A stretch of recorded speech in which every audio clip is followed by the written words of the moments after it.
she will wait for you. God is so faithful and patient. Yes, you gotta see every single time you need him. I promise he'll be right there. Want you to believe if you get up on your knees, he can wipe away every tear.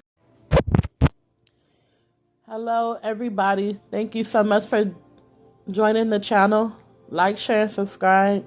If you feel led to donate to the channel, go ahead and cash out me through the link in the description box. This is my only source of earned income, and I really need another car. So if you guys would like to help out with that, help me get caught up on my bills and help me to get a new car for me and the kids to get around with, you can donate in the description box through Cash App. Okay, so this message is for those who feel like you have been abandoned. And, only take this message if it applies to you. Go to God and get confirmation. But you feel like you've been abandoned. You feel like you've been left out. You feel like people forgot about you. You know what I'm saying? And so I was brung to this message because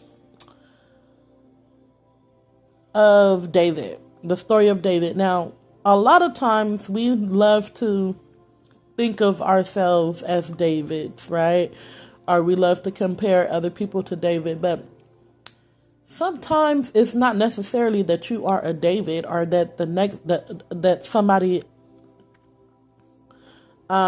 is anointing you as David. Sometimes it's a David that's coming to help you. Sometimes it is a David that is coming to assist you. I'm reminded, if you go back and you read in 2 Samuel, the 9th chapter, mind you, Saul and Jonathan had passed away in battle. Saul fell on his own sword, and so Jonathan had left behind a son named forgive me if I don't pronounce this right, Mephibosheth. And so he was crippled. Jonathan's son was crippled. In the way he had became crippled is because when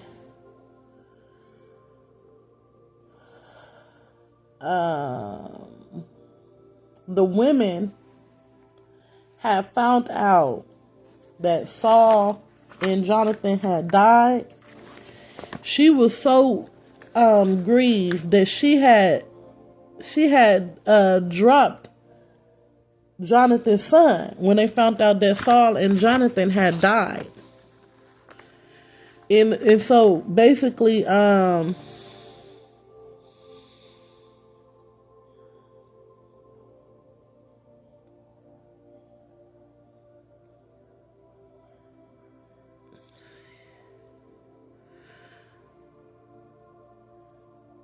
yeah.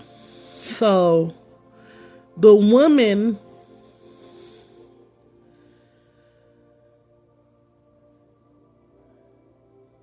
that were caring for him dropped him.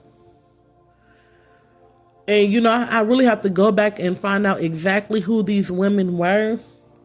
I was trying to see if it was here in my notes, but I think I didn't mention it, which I usually do that, but for some reason I can't find it here. But I do know that one of the women had dropped Jonathan's son and caused him to be crippled. And so if you notice that anytime anybody disrespected Saul or disrespected one of Saul's sons or anybody who was connected to Saul, they was met with anger. David didn't play that, because although Saul was constantly trying to come for David's head, David still respected and honored Saul as God's anointed one, because he once was anointed, right? And so even in Saul's passing, David still had respect for Saul. And people would be thinking that they would be trying to honor David by disrespecting Saul in many different situations in the Bible. In First and Second Kings, you'll see that, First and Second First and Second Samuel, you'll see that, hey, David didn't play that when it came to Saul. But he didn't play that when it came to a lot of other people who he had respected and who had helped him. And people would think that they was being slick and trying to gain favor with David by disrespecting the ones who once came against David. But David was so honorable and humble that he didn't play that. But anyway, in the story, guess what David did? Although Saul had been trying to hurt David the whole time, David still went back and blessed Saul's grandson, Jonathan's son. And I already pronounced his name earlier. I ain't gonna try to pronounce it again. He had went back and helped him. He had went back and ordered for him to be taken care of and looked after. Now, Ziba was a servant of Saul's house. So he made him steward over Jonathan's crippled son, who was crippled. And they were servants to him. Ziba which was a servant of Saul's house.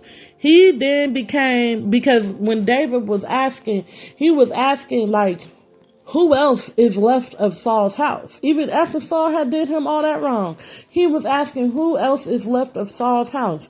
And Ziba was like, oh, I know Jonathan's son. He's a cripple. He can't walk. And Jonathan was like, well, look, I'm going to bless him. I'm going to bless him, and I'm going to make you steward over him. So Ziba, the one who told David of Saul, was made to be steward over Saul's. Ziba is the one who told David of Saul's grandson, and so he made Ziba steward over Saul's grandson. And so he was able to eat from David's table. And he was also, I believe, he was given some land. He was given some land. And he did reverence David because David had showed him love and kindness and restored the land of his father. Okay,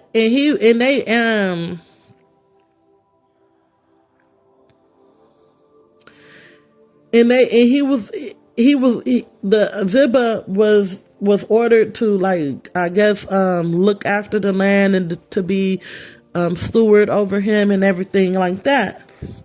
So I'm saying this to say that you might be in a situation where, right, maybe you're suffering because of something that happened with your forefathers, with your ancestors, or with people in your lineage and your bloodline, and you're suffering for it. You might be in a situation because of it. But God is going to cause somebody who maybe didn't even get along with your people or get along with your ancestors to come and bless you.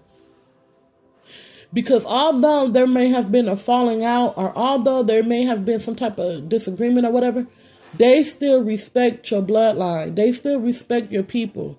And God is saying that he's going to send a David to come and bless you. Okay? There's many instances where David was helping people, but it's another one where, okay, back in 1 Samuel, when Saul was trying to unalive David, David had to join the camp of the Philistines at one point because Saul kept trying to come after him. So he had to pretend like he was with the Philistines and he was against his own people, but he really wasn't. But he had to be on the side of the Philistines because Saul kept coming after him. And so what happened was King Ahmad is who King of Ahmad, which his name was Nahash. That's the one who David had found favor with, and he was fighting with King Nahash, the Philistine. And King Nahash received David and accepted David, right? So King Nahash had died, and his son name was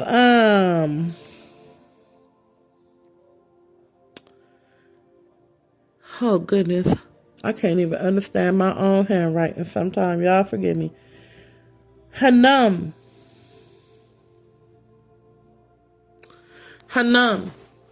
And so what happened was after David became king and King Nahash of the Philistines had died, David wanted to show kindness to Nahash because Nahash showed kindness to him when Saul was trying to unalive him. So he sent servants to the land of Hanam to comfort Nahash when his father had passed away. But Hanam and the Amorites, they thought that David was trying to trick them and spy. So they disrespected David's men and shaved them and stripped them naked with humility and all this and all that. And humiliating them and shaved their beards and sent them on their way, David's people. So David had to come in and fight. But what I'm trying to say is, David still had the heart to go into help. Even though the Philistines were enemies to David, he remembered Nahash. He remembered King Nahash and how he was kind to David. And he tried to go back and bless them now. Although, okay, now look, God is saying, don't be like Hanam and you can't receive the blessing. Because you think it's some type of trick, you think it's it's something to it. Not all the time is it like that. Sometimes people just want to bless you because they know you had a hard time. They know you've been in grieving. They know you've been in mourning. You know what I'm saying? Like, it said that he wanted to comfort Nahash's son. Because, you know what I'm saying? And so sometimes people will know your suffering. Sometimes people, and just like Saul's, Jonathan's son, who was crippled, David had a heart to want to help people when especially like when somebody passed in their family or when something happened. He would want to go and help. He would want to go and show respects and give back to the ones who gave to him at once upon a time, even if it wasn't on good terms no more. That's what kind of heart David had. David was the type that really lived what the Bible teaches, to love your enemies. You understand what I'm saying? And so, although Hanam did not respect David and thought that David was trying to help him only to come in and spy and trick him, that was his bad, because David actually was really trying to help him. But that's off topic. And we're going to pray to God that we are not like Hanam and that we are able to discern and receive the blessing no matter who it's coming from, right? Sometimes it's coming from people who don't look like you. Mind you, David was an Israelite. Hanam and Nahash, his father Nahash, they were Palestinians. You know, and so it will come from a different tribe than you sometimes. And let's pray that we don't get so caught up in paranoia that we block our own blessings. But that's off the topic. What I'm trying to say, Lord forbid that would ever happen in our case. We won't even have to think of it like that. What I'm trying to say is, God is going to send you somebody with the heart of David to come in and to bless you and to help you. And it don't always have to be because of your ancestors or your bloodline or your lineage, or because you helped them a long time ago, or somebody in your family helped them a long time ago and they want to bless. Sometimes people want to bless you because, man, they just tired of seeing you go through it. They know you trying. They know you really trying to do the best you can. You know, it seems like even sometimes what you do is not good enough and you don't get rewarded for it. All you get is negative feedback. You know, and sometimes people will get tired of seeing you going through, and they have the means to help you. And so I just wanted to put this word out there. Keep striving. Keep loving God. Keep being obedient. And God is going to send you somebody with David's heart to bless you. Whether it be, like I said, whether it's because of somebody in your family once helped them before. Maybe you helped them before and now they can come back and help you. Or maybe it's just because they know of you and they want to reward you because they know you've been putting in work, or that you did a lot to change your life, or that you need a breakthrough, or that you got goals, you got aspirations, but you just need a little help.